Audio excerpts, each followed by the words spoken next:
라는 호수가 있습니다.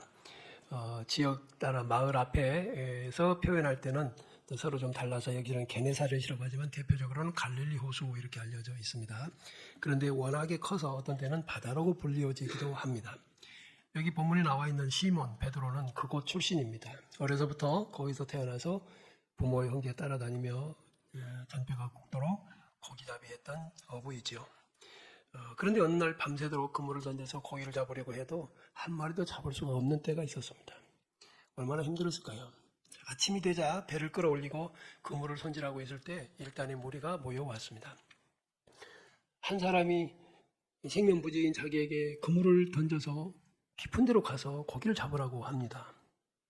자기가 보기에는 그곳 사람이 아닙니다. 적어도 갈릴리를 자기만큼 아는 사람은 없을 텐데 이가 누구길래 그럴까? 이 젊은 사람은 누굴까?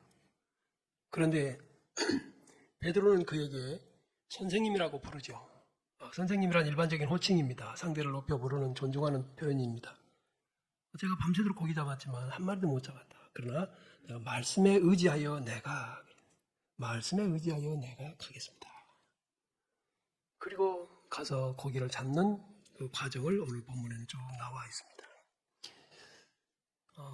누가 나에게 말할 수 있을까? 여러분은 누구의 말을 듣습니까?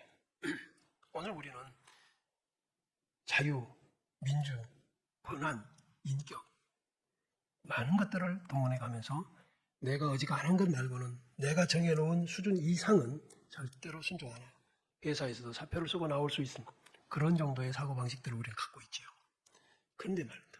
몸도 마음도 지쳐버린 이 베드로에게 다시 고기를 잡으라고 저 깊은 데로 저 바다 가운데로 가라고 그물을 다시 가지고 가라고. 그런데 그는 순종합니다. 그가 누구냐면 베드로를 구원하시고 천국을 주실 구세주 예수 그리스도입니다. 그분이 베드로에게 말씀하신 배를 육지에 좀 떼라. 그리고 깊은 데로 가라. 고기 잡아라. 나중에는 나를 따라와라. 너는 이제는 고기 잡는 게 아니라 사람을 낚는 어부가 될 거다. 베드로의 인생은 어디 갔어? 누가 감히 누구에게 이런 말을 할 수 있을까요? 무슨 자격으로 해요? 대단합니다. 여러분은 교회 다니면서 하나님을 인정하시고 그런다면 어느 선까지 말씀에 순종할 준비를 하고 있습니까? 어느 선까지 기독교인답게 삽니까? 이 본문은 우리 기독교의 독특함을 드러내고 있습니다. 구원의 확신을 어떻게 갖는 것인가? 헌신은 어떤 것인가? 그 절차를 잘 가르쳐주고 있어서 저는 이 누가복음 5장 본문을 여러 번 설교를 했는데 할 때마다 각도가 다릅니다. 너무나 감사하고 너무나 이 속에는 많은 진리가 포함되어 있다고 확신합니다. 그래서 오늘도 저는 여러분과 오랜 신앙생활을 20여 년 넘게 했지만 한 번 더 마무리한다는 의미에서 이 말씀을 전하려고 합니다. 따라온 많은 사람들에게 말씀을 전하신 주님이 이제는 돌아서서 베드로에게 말씀하십니다. 희한하죠? 무리들에게 하신 말씀과 베드로에게 하신 말씀은 다릅니다. 여러분도 베드로에게 하신 말씀 같은 개인적인 명령이 오도록 기도하시고 그것을 놓치지 않는 성도가 꼭 되시기를 바랍니다. 많은 사람들이 듣고 흘려버리는 것하고 나에게 주시는 말씀은 다릅니다. 그 말씀, 순종과 행동을 요구하는 구체적 명령입니다. 이것은 노아 방주를 규격을 정해주신 것 같이 아브라함에게 사랑하는 독자 이삭을 바치려고 할 때에도 방법과 장소를 구체적으로 지정해 주신 것 같은 것입니다. 이 말은 네 마음대로 신앙생활을 하는 게 아니라 하나님이 정하신 규격 안에서 해야지 하나님께 연락이 되고 인정받는다는 뜻입니다. 그러므로 여러분 자신의 성격대로 예수 믿지 말고 성경대로 예수를 믿으도록 노력하시기를 바랍니다. 여기서 그러면 우리는 베드로가 말씀에 의지하여 내가 가겠습니다 하고 했던 상대가 누구냐? 그분은 예수 그리스도요. 그분은 천지의 주제이십니다. 주제라는 말은 이 세상의 만물을 주장하여 맡아서 그것을 다스리는 사람을 의미하는 것이죠. 본문에 나타난 베드로 밤새도록 고기 한 마리 못 잡았다고 했습니다. 철저한 실패를 경험한 것입니다. 얼마나 자존심 상했을까요? 얼마나 분한 감정이 있었을까요?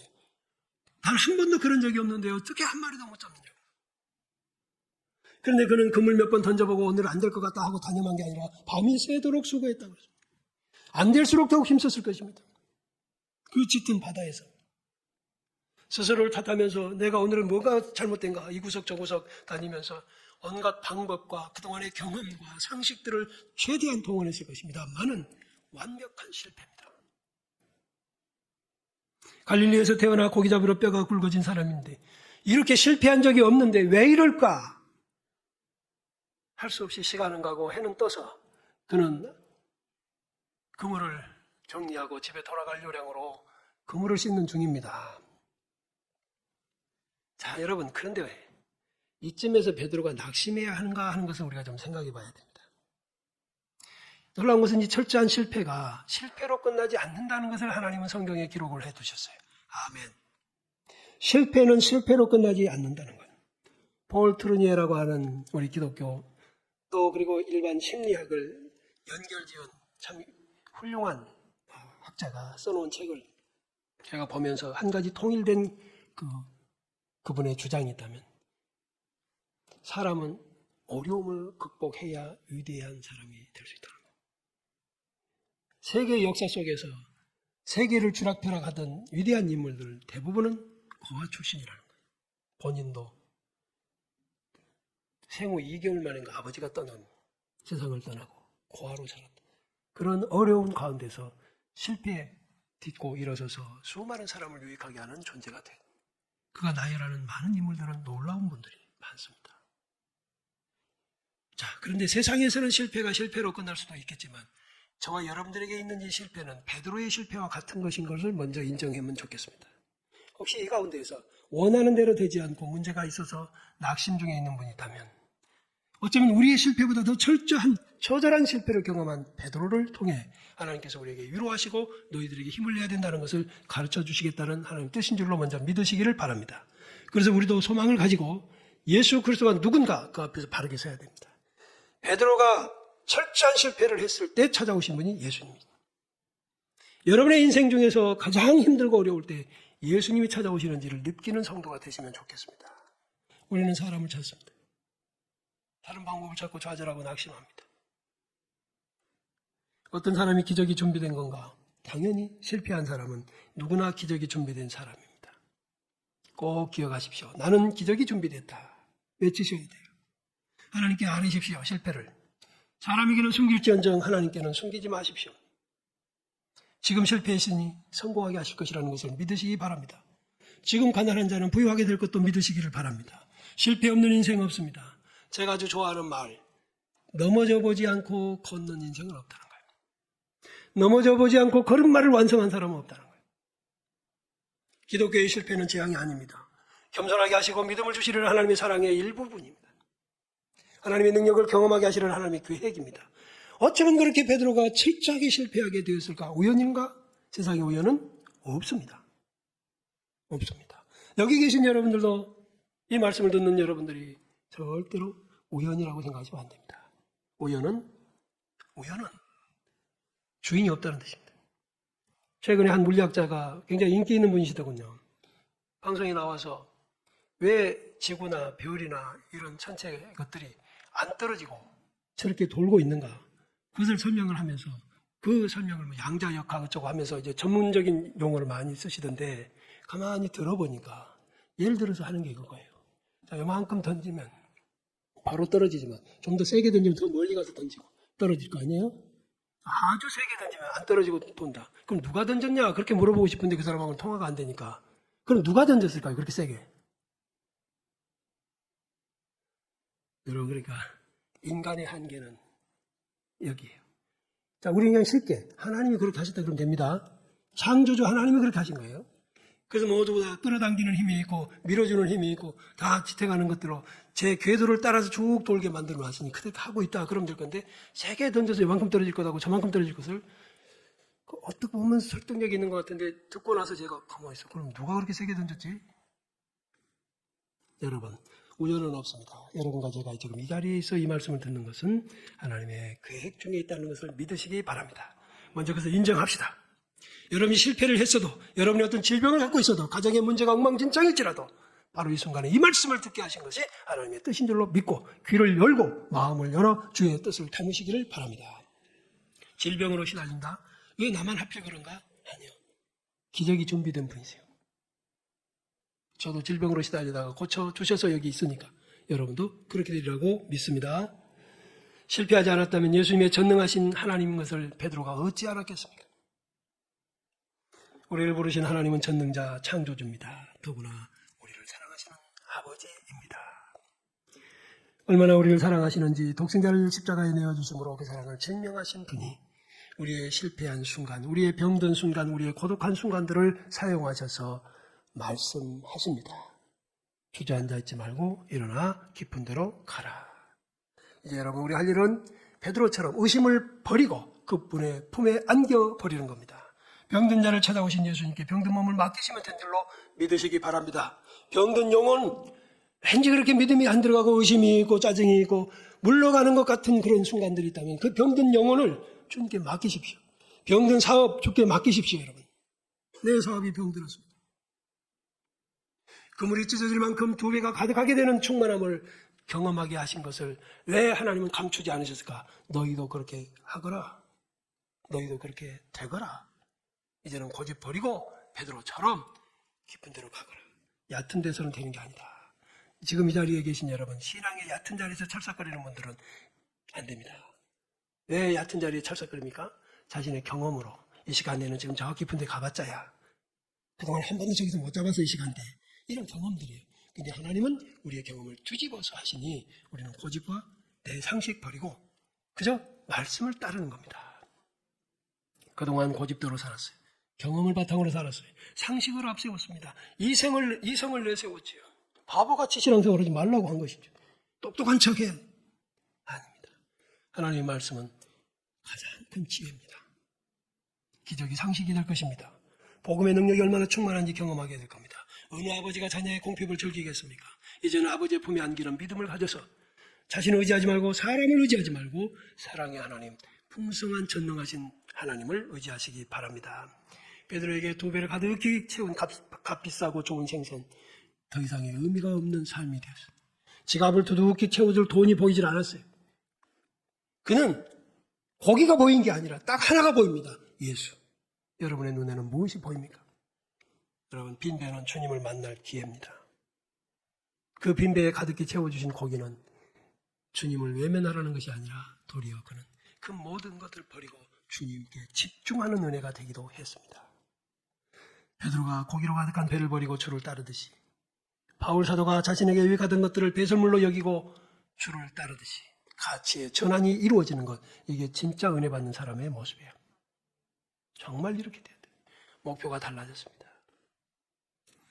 저희 부부가 어제 산책을 하면서 제 아내가 저에게 왜 그렇게 목회하는 것에서 이런저런 얘기를 쭉 하다가 왜 그렇게 쉼이 없다고 하느냐 그랬어요.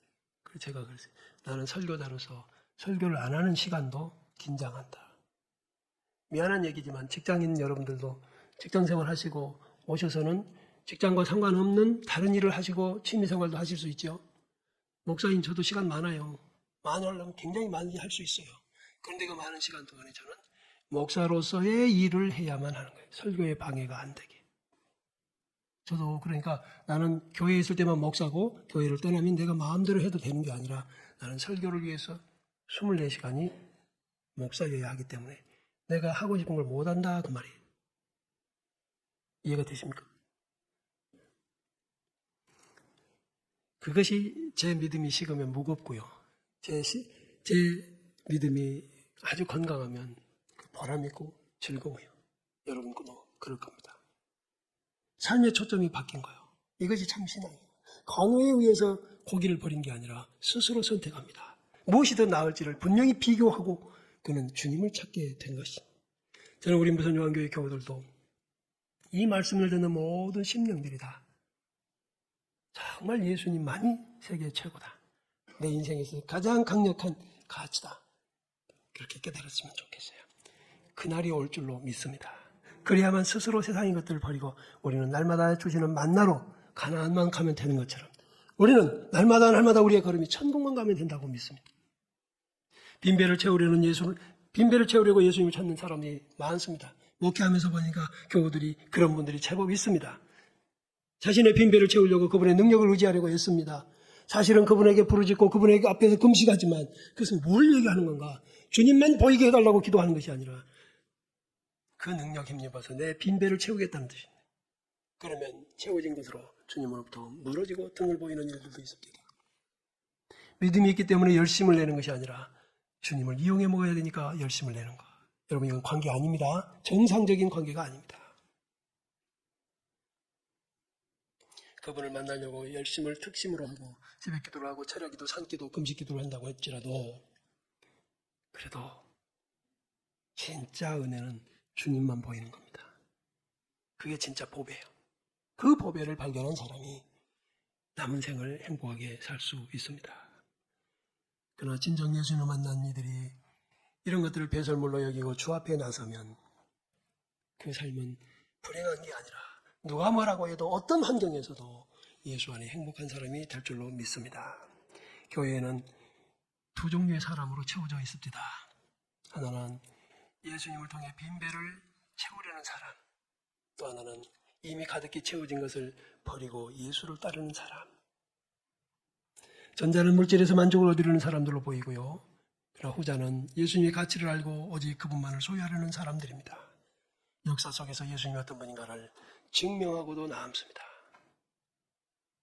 베드로가 실패했지만 상관없이 말씀하셨습니다. 예수님은 빈배에도 오신다는 뜻이니 성공만 하려는 세상에서 도리어 빈배에 찾아오시는 예수 그리스도의 사랑과 긍휼이 우리를 크게 격려하고 자극하시는 것을 우리도 함께 깨달읍시다. 빈배가 뭘까요? 여러분의 빈배는 무엇입니까? 여러분은 어떤 걸 빈배라고 하십니까? 원하는 것에 실패할 때 빈배죠. 수고에 비례해서 열매를 거두지 못할 때 빈배입니다. 낙심천만하잖아요. 건강을 상실해서 생과 사의 갈림길에 서서 염려가 진해질 때 그게 인생의 빈배일 겁니다.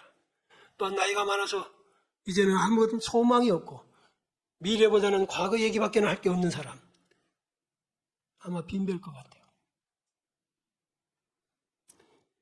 베드로가 찾아오신 예수님을 만날 때 빈배입니다. 자존심 상한 때죠. 자랑거리도 없습니다. 내놓을 게 없어요. 차라리 많이 고기를 잡았을 때 좀 오셨더라면 내가 누군가를 보여줬을 것 같은데. 그런데 여러분, 바로 이때를 주님은 기다리시면서 우리에게 이렇게 가르쳐요. 너에게 있는 건 너에게서 나온 게 아니라 나를 통해서 너는 얻는 거다. 여러분, 겸손해집시다. 인간의 실상을 좀 합시다. 우리가 알다시피 그동안 우리 코미디계나 또는 뭐 어떤 정서적으로 어떤 분들이 웃어라, 밝게 해라 하면서 우리를 자극하고 격려했던 어떤 분들, 자신의 몸에 질병을 이기지 못해서 부부가 함께 목숨을 끊은 일도 있고요. 정말 우리를 웃기려고 개그맨으로만 활동하던 분도 그런 분 있는 거 알죠? 여러분, 그래서 사람은 억지로 웃는 것이죠. 하나님이 웃게 하시는 자가 되셔야 됩니다. 그래야 됩니다. 빈배를 채우는 방법 여러 가지 있잖아요. 잡동사니 고기들 막 잡아갖고 넣어놓으면 빈배는 면하겠지만 주님이 주시는 고기는 진짜입니다. 사랑하는 형제와 자매 여러분, 베드로가 성공하기 위해서 남들보다 더 수고했고 열심도 있었습니다. 게으르거나 무능해서 아니에요.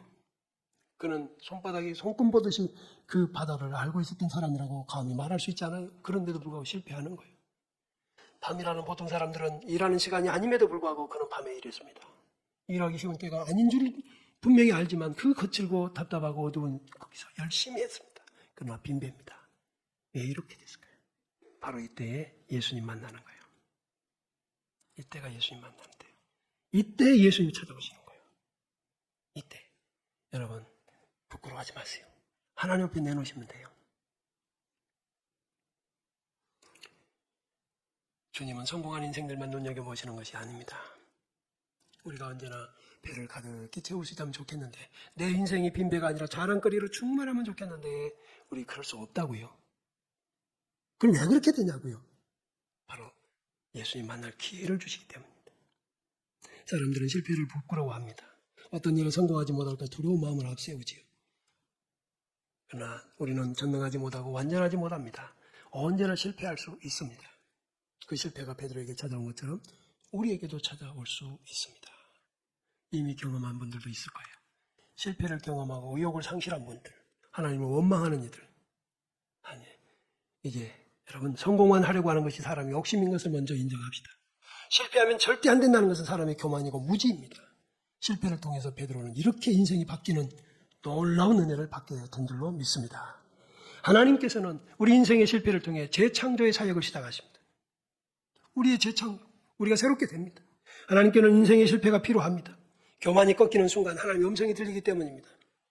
한없이 자기를 높이는 자고하고 자신 만만할 때에는 하나님이 들리지 않아. 그런데 아무도 자기 곁에 남아있질 않고 내놓을 것도 없고 자랑할 것도 없는 그 고독한 순간에 주께서 아주 고요히 어느 목사님께서 군목으로 근무하다가 불행하게도 큰 부상을 입어서 수술을 하게 됐습니다. 자기 아버지가 사회에서 목사님이시니까 아버지께 전화를 드려서 내가 군인병원이 아니라 일반 병원으로 옮겨져서 수술을 받으면 좋겠다. 왜? 군목은, 군의관은 자기를 진단한 후에 이 수술하면 당신은 다리를 평생 채울 수 있습니다. 라는 말을 했기 때문에 그래도 사회에 나가면 좀 의술이 더 낫지 않을까 싶어서 아버지께 몇 번을 전화해도 전화가 안 돼. 그리고 수술을 앞둔 전날 밤 홀로 수술실에 남겨져 있습니다.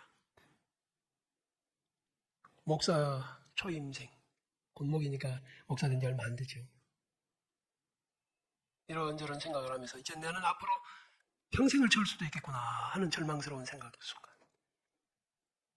아버지가 연락이 안 되고 그러다가 어느 순간에 나는 왜 하나님 안 부르고 아버지를 찾을까? 그때 깨달은 게 하나님 하면서 하나님을 부르고 그는 밤새워서 하나님을 부르며 기도하며 회개했다고 합니다. 그리고 하나님은 그를 지금 두 다리가 멀쩡하게 걸어다니는 목사로 회복시켜 주셨습니다. 그가 자신의 입으로 말씀하신 것을 저는 들었기 때문에 그가 실패할 때 절망이 찾아왔을 때 비로소 그래요. 목사일지라도 말입니다. 사람을 의지하는 게 더 습관화되어 있습니다. 베드로를 찾아오신 주님이 지금 우리도 찾아오셨어요. 지금 여러분에게 말씀하시고요. 죄인에게는 정죄가 아니라 용서가 필요하다는 것을 주님은 보이시면서 내가 죄인입니다 할 때 그래 너는 죄인이니까 나는 너를 버리겠다가 아니라 그는 용서하시고 나를 따르라. 실패한 사람에게 멸시가 아니라 따뜻한 격려를 보내주시는 주님, 여러분도 그러한 은혜가 있기를 바랍니다. 우리 기독교는 말씀의 종교입니다. 말씀, 천하와 만물을 말씀으로 만드신 하나님께서 우리에게 역시 말씀하시고 그 말씀으로 관계하십니다. 그 말씀 앞에서 우리가 하나님께 순종의 모습을 보일 때 관계는 유지하는 것이죠.